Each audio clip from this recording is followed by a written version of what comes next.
கண்ணியரே அன்னையரே கொஞ்சம் நில்லுங்கள், நம் கண்மணியாம் பாத்திமாவின் சரிதம் கேளுங்கள்.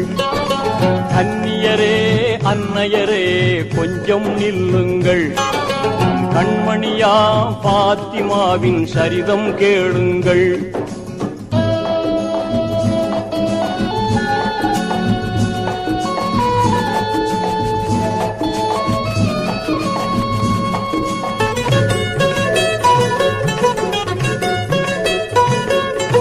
மாதவ தூதர் முஹம்மது நபியின் மகளாய் வந்து பிறந்தார்.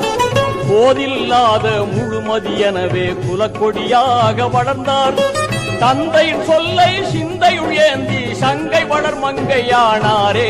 கண்ணியரே அன்னையரே கொஞ்சம் நில்லுங்கள், நம் கண்மணியாம் பாத்திமாவின்